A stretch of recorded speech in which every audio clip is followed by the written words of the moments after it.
Hello, everybody. Welcome back to another episode of Reversing Hashimoto Show. I'm your show host, Dr. Anshul Gupta, a functional medicine expert. I help people reverse their Hashimoto's disease by making personalized functional medicine plans.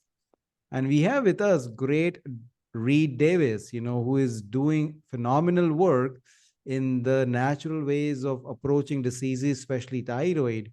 And I'm privileged to have him over here today to share all the knowledge that he has. So, welcome, Reed, over here. Thank you very much, Dr. Anshul. I'm very happy to be here for your audience and you. Absolutely. Thank you so much. Before we move forward, because we have a lot more to talk about, let me introduce you to our audience so they are aware of who you are. So, Reed Davis is a board certified holistic health practitioner and certified nutritional therapist. He's an expert in functional lab testing and holistic lifestyle medicine. He is the founder of Functional Diagnostic Nutrition and the FDN certification course with over 4,000 graduates in 50 countries. Reed served as a health director at a wellness center in Southern California for over 10 years, and with over 10,000 clients is known as one of the most experienced clinicians in this field. Reed serves as the advisory board of the American Natural Wellness Coaches Board and the American Association of Natural Wellness Coaches. Welcome, Reed, over here again. Thank you very much. Pleasure to be here and talk about our topic today. Yeah, so I'm very curious. We have different experts talking about different kinds of diet, their nutritional approach to thyroid and Hashimoto's disease. And it looks like you have your own kind of system which you have built up, on different, like I think your experience in the field of wellness and functional medicine for over 10 years, which you have named as Functional Diagnostic Nutrition. So tell us more about that, what it is, how is it different, and what is your approach? Thanks so much for the opportunity. I came to the wellness field from a different area. I was in environmental law. And so I was out saving the planet, I thought, air, birds, water, trees, bees. And then 1999, long time ago, I started wondering more about people. So I see a lot of dead animals and things, the air, the water, very polluted. And I studied this thoroughly and I could see the damage being done. And I started wondering, well, what about us? What about myself even? I was very healthy at the time, but I didn't want anything to sneak up on me later, how some diseases do. And so I switched jobs. I started working with my son was a high school athlete, and I started working with his chiropractor who had this wellness center. It was a multidiscipline center, and she hired me right out of one field into another. I jumped in with both feet. And of course, I wanted to help people now instead of the environment. And I was shocked. I was just shocked. Again, remember, I had no health problems. So I didn't know what going to the doctor was like, except for some injuries, some sports kind of thing. So everybody coming into this clinic, and it was a very busy clinic, doctor, and they were searching for something alternative. They pretty much had given up on standard medicine, and functional medicine hadn't really been come of age yet, so it was still in the weird time of alternative. This became complementary, became integrative, and finally now it's become functional medicine is the common term. But none of that existed back then. So I was a guy who was allowed to do almost anything in the office to try to help people. And I had a lot to learn, a lot to learn, but I had nothing to unlearn. I was pretty much a blank slate. And I had to do it all within the context of not a licensed practitioner, not a medical doctor. So how could I help people? Well, just very, very fortunately, I love telling this story. I'll try to make it short. But I started using laboratory work. These were the alternative labs of the day. And the doctors there authorized me and they signed for me and they supervised me. But they let me go and try to help with these alternative labs. I was very good at getting people to run these labs. So I became the champion in our community for alternative laboratory work. And I worked there for 10 years, running thousands of labs on thousands of people. And I started, along with my good mentorship that I had my own powers of observation and the volume of work. Matter of fact, I'll just tell you that after some years, one of the laboratories that we use came to me and said, "Who the hell are you? How do you run so many labs? You're the busiest guy in the whole country. You run more," here's what he said, "you run more labs than any 5 doctors combined. How do you do it?" I said, and I didn't know the answer. I said, "I just do it. I think it's fun. I enjoy my work. I'm helping people." And I didn't know it was a very special thing that my volume was that high. So after 10 years, you're going to recognize some things. You're going to have learned some things. You're going to have helped a lot of people, not everybody, but through, again, recognition of patterns and not having any agenda except for helping that person identify their own unique healing opportunities.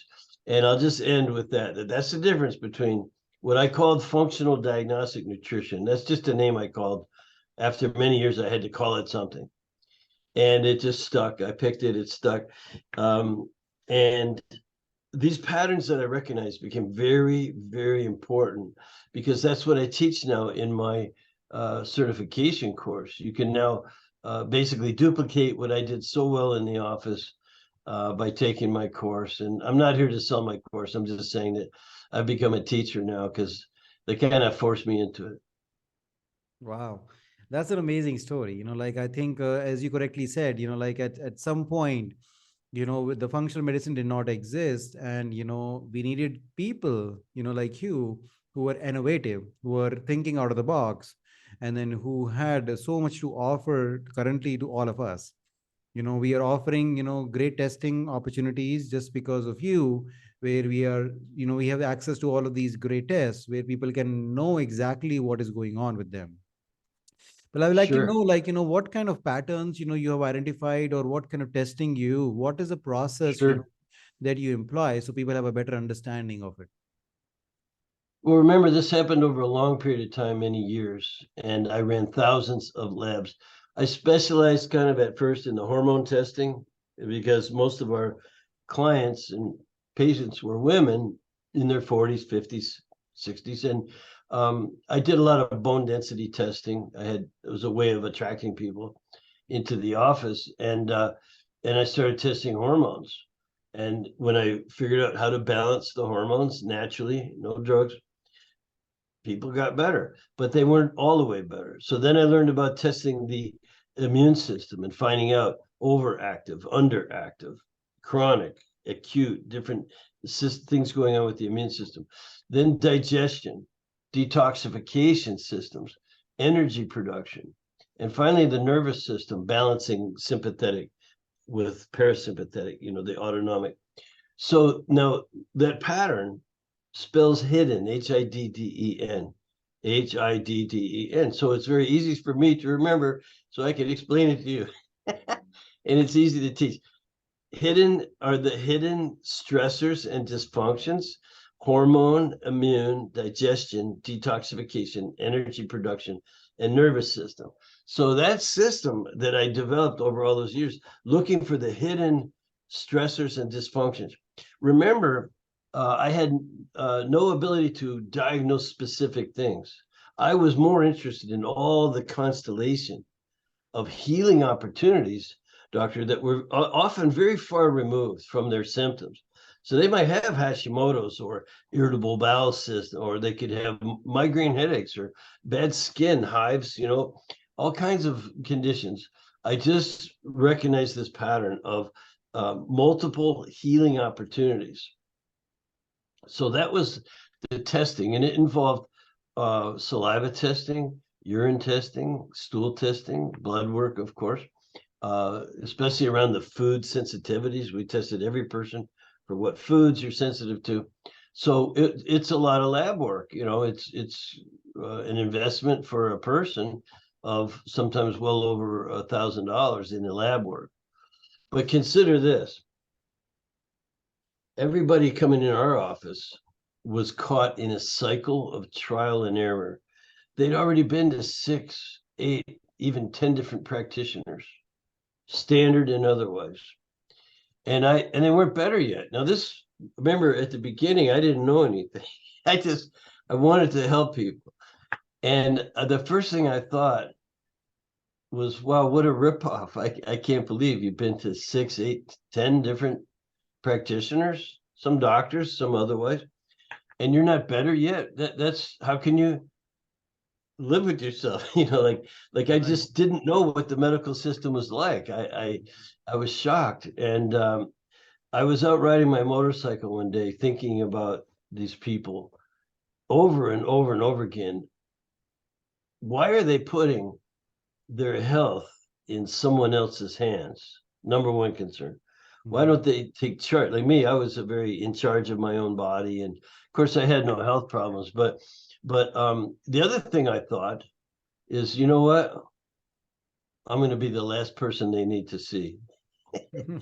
Now that could sound very funny to a medical doctor or someone with who's all this training, and we don't know how to help some of these.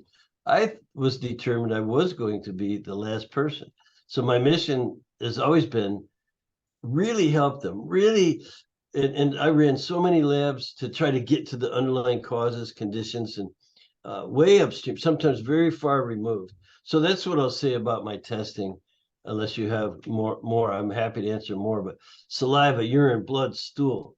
We're looking for the HIDDEN stressors, dysfunctions. Sometimes they're very far removed, but they all identify one thing: healing opportunities. So that's what the system is, again, very similar to functional medicine, where, we find the root causes. So you have identified your own root causes. Now, through the root cause testing, basically, you find these hidden root causes and you see the patterns behind them. And then, those are the healing opportunities where you are using the healing opportunities for people to get better. Is that kind of, explains the Yes, process? exactly. Let me just add one thing. I many years ago dropped the word root cause. Mm. And it's not a bad thing to look for. It's a good thing to look for. But what I noticed in most chronic, downward spiraling, degenerative conditions, what people suffer from, they have multiple complaints. And the reason is they have multiple causal factors. That's why I say we always look for a multitude, a whole constellation of healing opportunities. Because here's something that you don't know: you have causal factors, some very far removed, and they're having an effect upon each other. So these so-called root causes are affecting each other in Mm. ways that are not singly measurable. Remember, I'm a lab testing guy. I've run thousands and thousands of labs. I love lab work, but there isn't enough. There's no way to test certain things, Mm. not singly. So you have to understand the relationship between these causal factors, how they have an effect upon each other. And it's called commonly connecting the dots, and some people talk about it, but I'm not sure that they all are getting enough data to Mhm. connect, to identify that constellation. Because only when you do that, let me put it this way: when you do that, you really give the person the best chance at really healing all of their troubles, not just their one diagnosis. And that was where some of these poor patients came in and had been failed by the medical system, by the standard medical system. They they had a sounds like diagnosis. Oh, it's this. And as soon as they get labeled with that hypothyroid, or you name something, it doesn't matter. They're going to leave all these other healing opportunities off the table, and we were able to bring it all in a very holistic, bring all the healing opportunities together if possible. So root cause, yes, but there's multiple. They're having an effect upon each other. And that's why I came up with the phrase metabolic chaos instead of just root cause. Now, there's what you have is metabolic chaos. There's lots of root causes. They're affecting each other. And so you need a holistic plan for the whole to handle the whole thing. That So was if the other half, of course, of my process. Yeah, no, I think that was very important point because obviously, like when we talk about root cause, the message that goes out to a lot of people is that there is one magic cause or one magic thing which is happening, and they will find that magic thing and they just work on that one thing and everything will be reversed. And we Yeah, see the same thing in our practice also is that, I tell people there is not just one thing. There are exactly. myriad of things, and unfortunately, they, are interconnected. So you need to not Yep, only find that one thing, you need to find all the things and then how they're connected with each other. And then only you can actually make a plan. And that's the reason a lot of people beautiful. do all these testing, they have done it on their own.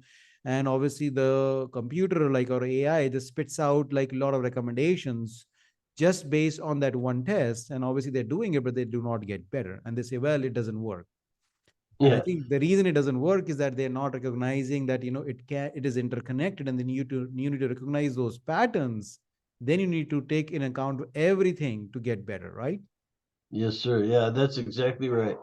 And so that requires not just one pill or one surgery or something like that. It requires their entire lifestyle. Lifestyle medicine is now the key, even beyond functional medicine, lifestyle medicine, whatever you want to call it. I call it holistic wellness, you know. Right.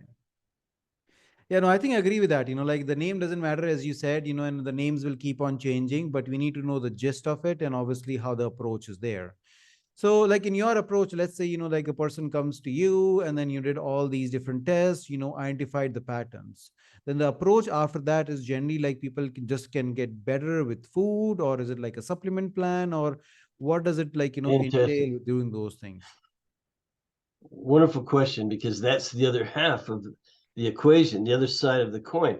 One side is what's wrong, what are the healing opportunities?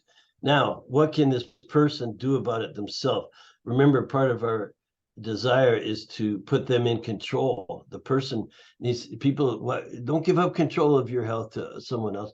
Learn what's going on, learn everything that we have to teach about function. Now, how do you control it? Well, you control it with a holistic lifestyle. It can begin, we could go way in the clouds, talk about how you think and your emotions and things. But if you just start with diet, then rest, then exercise, stress reduction. Everyone's heard that word stress before. And then supplementation. So that's five things. DRESS. So we have the hidden stressors, HIDDEN, healing opportunities. Now we apply the principles of health building, in control, diet, rest, exercise, stress reduction, supplementation. And it's really quite a remarkable formula that doesn't treat anything specifically. It treats everything non-specifically. It has an effect on every cell, tissue, organ, and system in the body, in the entire organism.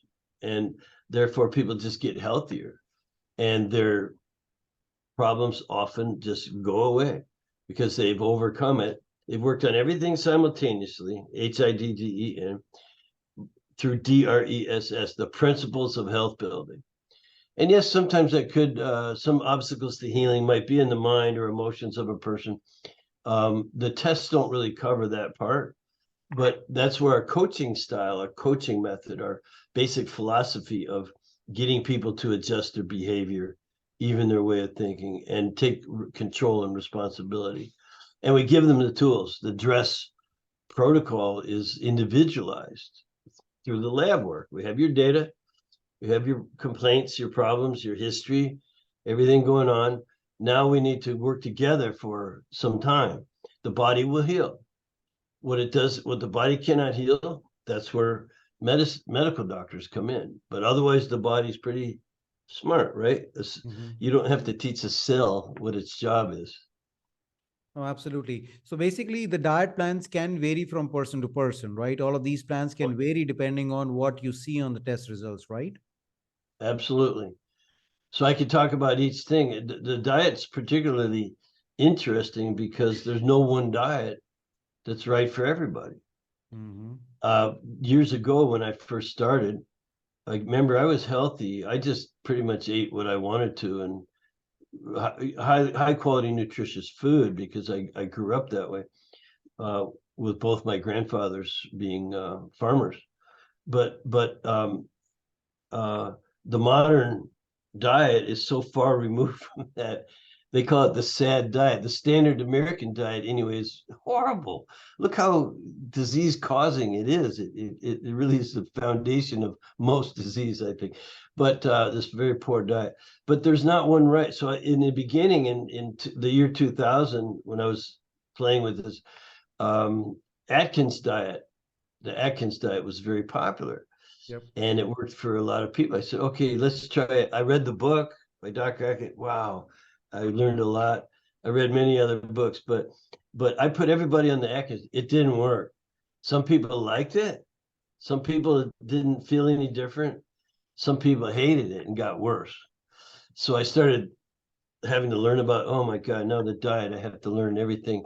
How do I find the right diet for each person? And I came across a system.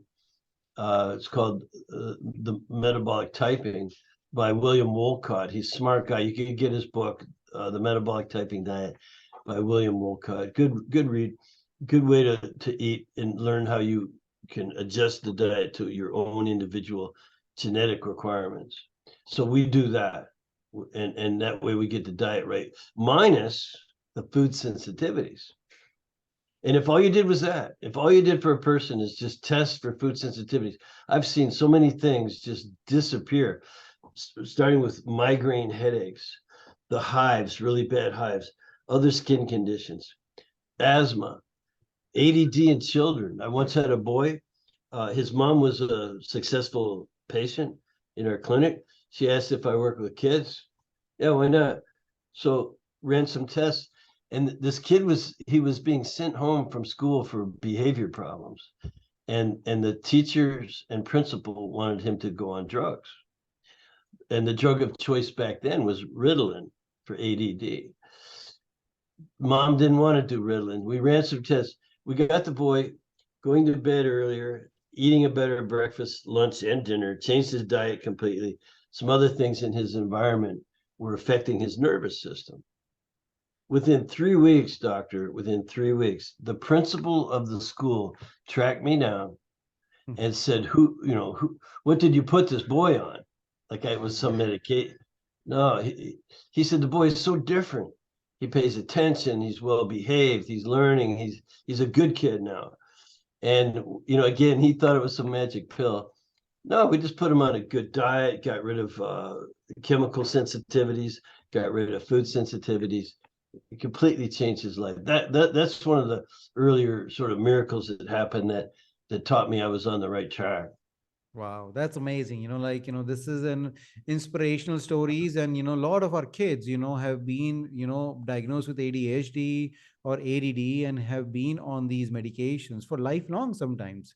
Because as soon Yeah. as you stop it, you are back to where you were, and they get used to these medications. And we know that there are so many side effects, so many issues associated with it, and they're not even treating the real problem.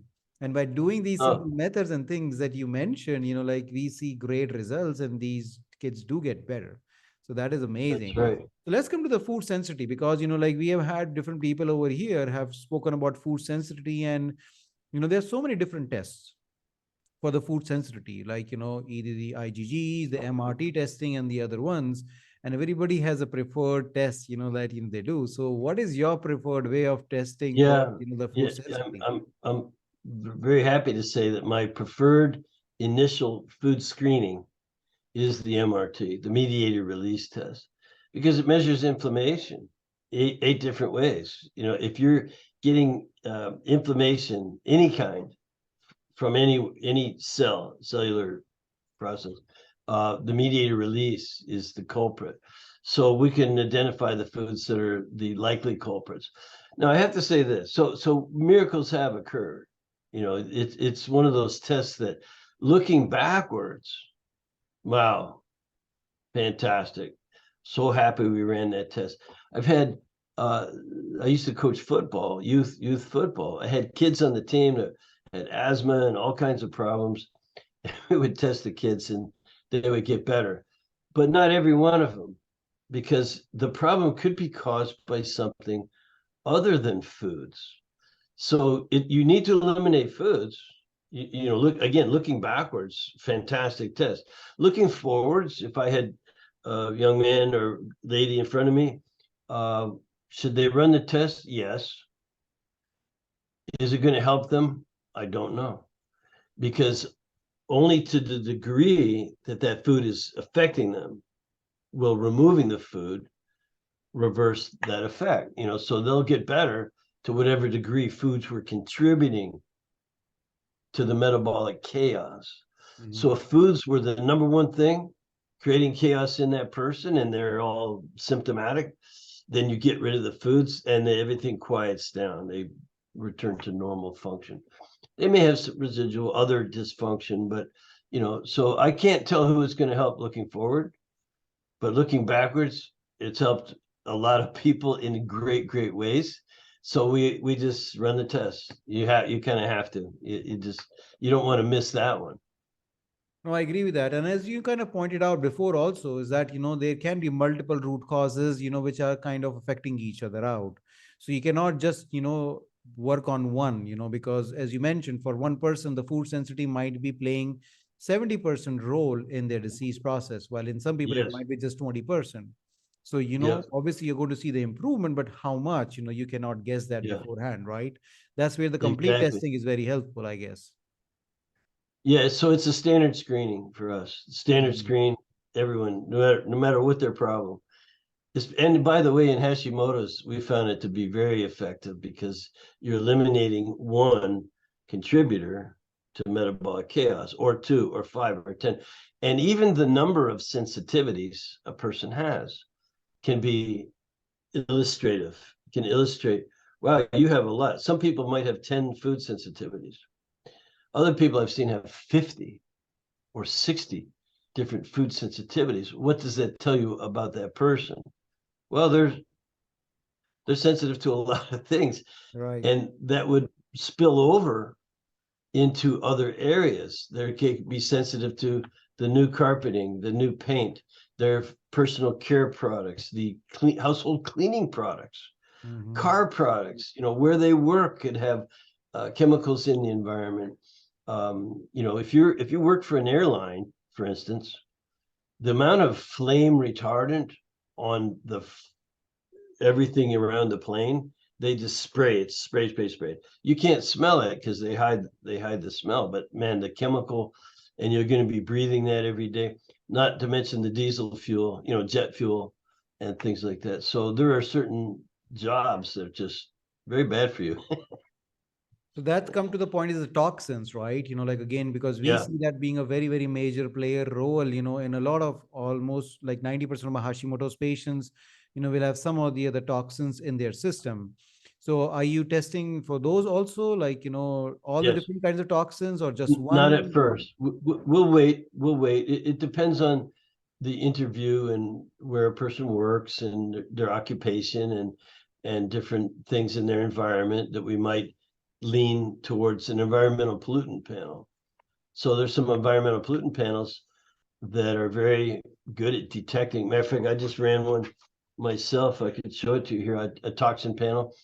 I get sent labs all the time by all the new labs. They want me to try their stuff, Mhm. and product companies too. It's amazing.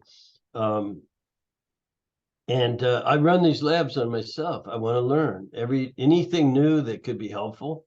I will assess it. Matter of fact, I have a whole team of people now that help me. We have a committee to go over these things. We run the labs on myself and my top clinical advisors that work for me now, and decide if it's something useful. We'll bring it into the training program. But toxins for sure. Well, I was very surprised at my own recently. I eat all organic food, right? Mhm. So I shouldn't have any pesticides or herbicides in my system. You know what I found? Some glyphosate, because it's in everything. It spills over. And I've forbidden my gardeners. I have a lot of property. My gardeners are forbidden from using Roundup. The Roundup spray is glyphosate. But I had a little glyphosate that's very concerning.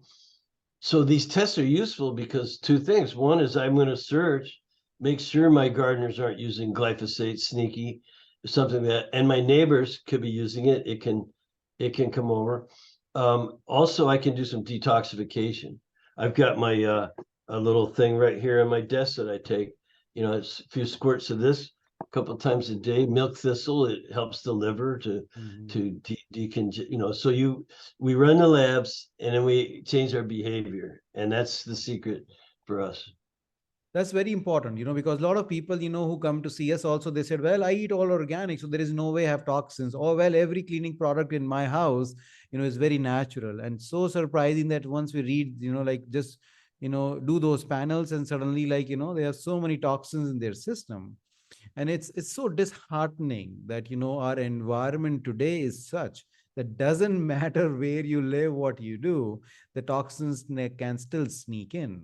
So again, as you said, Yes. like until you measure, you don't know, right? And obviously not everybody needs to be measured, but in certain people, the measurement is so important and gives you so many clues. Because as you mentioned, you might think that, okay, there are nothing in your body, but there might be toxins underlying, which might be the only reason of your disease.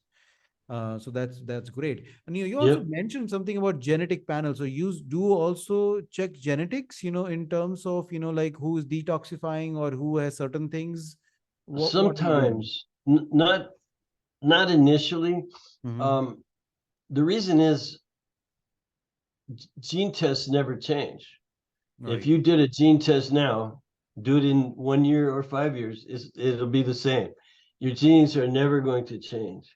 So I like before and after. I can measure the hormones, immune, digestion, detoxification, and so on, these systems. And then we can have you behave differently, change your behavior, then test again later, and we see the difference. Oh, wow, we see big improvements. People know they've improved because they feel so much better. They're happier, they're healthier, they lose a few pounds, they have more energy, they have clearer thinking, their skin clears up, their libido returns, whatever it is. And so they feel better, but we test and we show them on paper, look, you still have room to grow, room to grow. So I like to use tests that I can track people's progress. And so genes never change. So what's more important is the epigenetics. So we have genetics, which you can't change because unfortunately we can't choose who our parents were, right? And but we can choose our lifestyle and behavior, which affects the genes. And I've heard as many I've heard statistics like Dr. Russell Jaffe, he's a good scientist. He says only 8% of your health is your genes. The other 92% is epigenetics. It's your lifestyle environment. It's your DRESS program for us. Now, my wife just went and listened to a Bruce Lipton speech the other day here in San Diego. He was here visiting, and he says it's 1% genes. The other 99% is epigenetics. He brings in interesting features of mental powers and that kind of a thing, which I enjoy very much. But functional diagnostic nutrition, what I teach is based on the science, the labs, the labs, the protocols, all as they apply to one unique individual. There's no cohorts in our life, in our business. We know you're just one person. We're going to study you, give you things to do, and it's not for your neighbor. It's, I mean, there's some principles in there, be good for your children and all that, but you get my point. Very highly individualized. That is a great point, because again, like we are seeing so many people who are running these like, programs where they have this blanket approach for anybody for that particular disease, or for a condition. And they always forget that there is so much individualized differences. Each and every one of us is so unique and different in terms of our Right. environment, in terms of, our genetic pool, in terms of, where we are with our processes, how our body systems work, all those things that you're looking at, right? So the same program or even the same diet might not be the best for each and every one.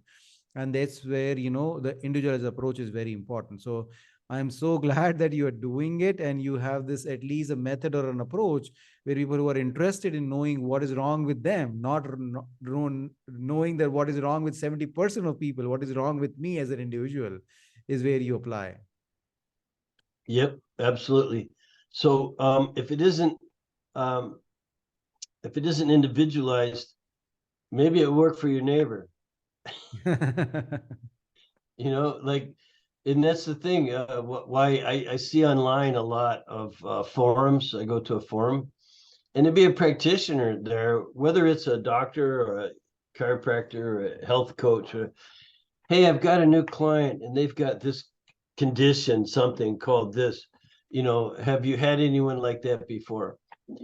It doesn't matter if they have. You need to take a solid investigative approach to that individual with that problem, because what worked for Mrs. Smith down the street may not work for Mrs. Jones, who's your customer, and then you're just guessing. You're just, well, let's try it and see. It's anecdotal, or antidotal, but it may not work. And for instance, with supplements, there's only three things can happen. You feel better, you feel nothing, you feel worse. Well, 2 out of 3 weren't very helpful, were they?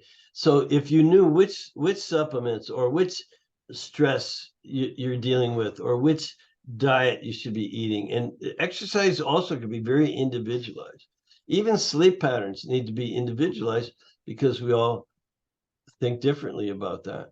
I mean, there's some rules that everyone should know, but otherwise you have to work with that person. So that's a great point, doctor.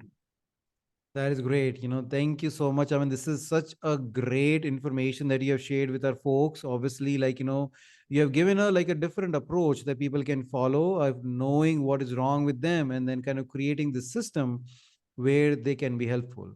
So tell our audience more about where they can find you, where they can know more about, the functional diagnostic nutrition. Thank you. So we have functional diagnostic nutrition is known commonly as FDN. So it's easier to say FDN, functional. And there are FDN practitioners all over the world, mostly here in the United States, but we're in 50 different countries. Some I didn't know were countries, but we have one there, or maybe two. But if people go to fdntraining.com/reversing Hashimoto's, in honor of you and your wonderful show and the fantastic work that you're doing, we have a unique URL. It's fdntraining.com/reversing Hashimoto's, and come and find us there. Just learn. You won't be sold anything. We just want to share information and see if we could possibly help you. That is so awesome. Thank you so much for creating like a personalized, link for us. We really appreciate it. Please, guys, check out, this information is valuable, and this can be the life-changing information that you have been waiting for such a long time. So please recommend doing that. The links will be in the description also, so you can look up over there. And thank you, Reed, again for coming over here and sharing this Okay, information. Really anytime, valuable. doctor. Yeah, fantastic. Keep up the amazing work you're doing, and I wish you a lot of success with the current summit. I know you're sharing fantastic information with the audience. I'm glad to be a part of it. Thank you so much. Really appreciate that. Okay. Take care. Bye bye, guys.